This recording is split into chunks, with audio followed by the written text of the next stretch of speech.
আসসালামু আলাইকুম আপুরা, কেমন আছো সবাই? আলহামদুলিল্লাহ ভালো আছি আমি। আজকে থ্রি পিসের সাথে দেওয়া কাটা একটা কাপড়, যেটা সালোয়ারের জন্য নির্দিষ্ট করে দিয়েছে, সেই সালোয়ারটা কাটিং করব। দেখো, সালোয়ারটায় অলরেডি কিন্তু কাজ করা আছে, দেখা যাচ্ছে সোজা সোজা কিছু স্টেপ, নিচে কিছু ঘন ঘন কাজ। যদিও আসলে দূর থেকে ভালো করে বোঝা যায় না, বাট সালোয়ার কাপড়টা কিন্তু অনেক সুন্দর।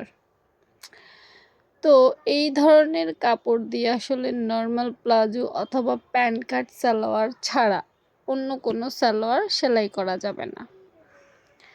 এগুলো স্টেপ দেওয়া মানে তোমাকে সোজাই কাটতে হবে, যতটুকু লম্বা দেওয়া আছে অতটুকুই করতে হবে। তো আসলে এ ধরনের ড্রেসের সাথে প্যান্ট স্টাইল অথবা প্লাজো স্টাইল এইগুলাই মানায়। তা আমি আজকে একটা প্লাজো করে দিলাম, নিচে একটু কমিয়ে প্যান্টের মতো করে। কাস্টমার আমাকে যা বলেছে আসলে সেটাই। কাস্টমারের বাইরে যাওয়া যাবে না তো, তাই না?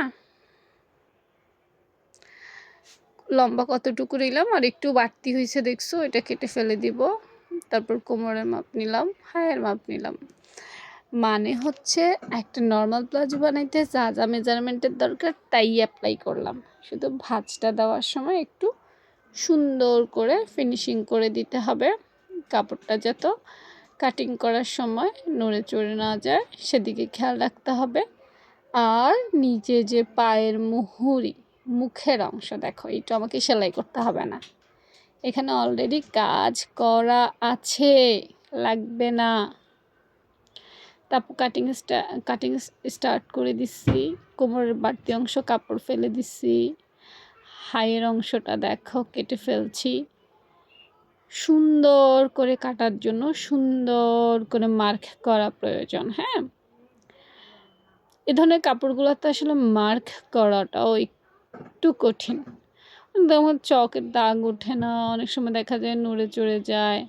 তো আজকের কাপড়টা কিন্তু আপু পিন ব্যবহার করিনি। পিন না ব্যবহার করলেও কাটা গেছে সুন্দর করে। তোমরা আরও ইজিলি কাটতে কিন্তু পিন ব্যবহার করতে পারো।